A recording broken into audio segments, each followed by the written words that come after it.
પાટણમાં આવેલી સમરસ boys hostel વિવાદોમાં આવી છે.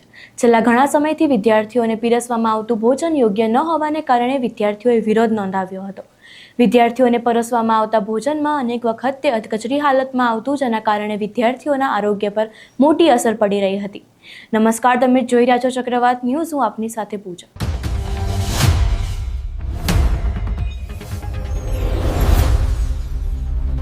આ લાડવા છે કે પથ્થર તે ખબર જ નથી પડી રહી.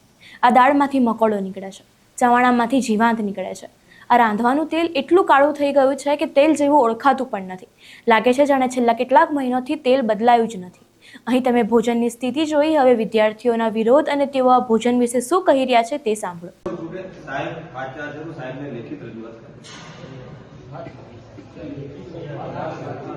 આપણે સાહેબના ઉપર આક્ષેપ નહીં કરતા.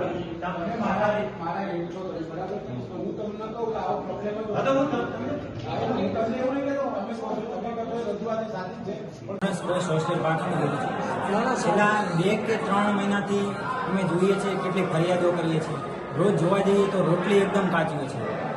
ઘણા બધા વિદ્યાર્થી એવા છે જેમને ખાધા પછી કલાક પછી પેટમાં દુખવામાં આવતું હોય છે.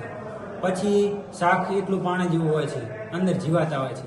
સવારના નાસ્તાની અંદર જે ચા હોય છે, ચામાં 90% પાણીની ક્વોલિટી હોય છે. અમે ઘણા પ્રશ્નો કર્યા સાહેબને, તો અંદર ઉપરથી એવું આવે છે કે ઉપર જે પ્રમુખનું કે જેનું જે ટેન્ડર છે એ તે આગળના લોકો માનતા નથી. અમારી રિક્વેસ્ટ એ જ છે. આજે પણ એમ જ હતું. આજે ગુંદીના લાડુ બનાવ્યા તો એ લાડુને 2 લાડુને એમ ભીડકાઈએ તો લાડુ તૂટતો નહીં. આવું બધું આના કરતાં થોડુંક સારું અને સુવ્યવસ્થિત હાલો તો છોકરા જમે. આપણે સમરસ હોસ્ટેલ પાટણમાં છીએ હાલ ભાઈ પુરુષમાં, અને જમવાનું વારંવાર ખરાબ આવવાથી અમે રિક્વેસ્ટ કરેલી કે ભાઈ જમવાનું સુધારો. રોટલી કાચી આવે, દાળમાં પાણી જેવું હોય, શાક પાણી જેવું હોય, અને બટાકા તો વારંવાર આપવામાં આવે છે. બરાબર. આજે ફીસ્ટ હતી સમરસ હોસ્ટેલમાં બોયઝમાં, એટલે એમને પનીરનું કીધેલું પહેલાં, અને મિક્સ સબ્જીમાં બટાકા આપતા. વિદ્યાર્થી મિત્રોનું કહેવું એવું છે કે તમે બોલો છો કંઈ, આપો છો કંઈ. પછી એમની ફરિયાદ કરી કે આ રીતે છે પનીર આપવું જોઈએ. બરાબર. તો એ લોકો કહે છે કે પનીર તો જે મેનુ છે એમાં હે નહીં. બરાબર. તો અત્યારે અમે ન્યૂઝ બોલાવે તો એમાં જે સાહેબ એમ કહે છે કે અમે પનીરનું શાક બનાવી દઈએ. બરાબર. તો પનીર આવ્યું ક્યાંથી? અમારો પ્રશ્ન એ છે. બરાબર.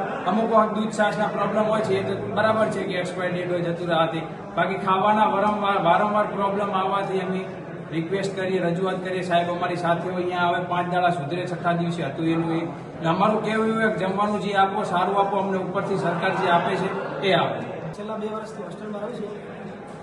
પ્રશ્ન ખાવાનો જ છે, બાકી રહેવા બાબતે બધું સારું રહે છે. છેલ્લા અમે અઠવાડિયાથી કહીએ છીએ કે જમવાનું સુધરે, પરંતુ બસ એકવાર જીવાત આવે, કોઈ આવે બસ આવું આવતું રહે, બગડતું જ જાય. દરેક વિદ્યાર્થીને પ્રોબ્લેમ છે, એક વિદ્યાર્થીને પ્રોબ્લેમ નથી.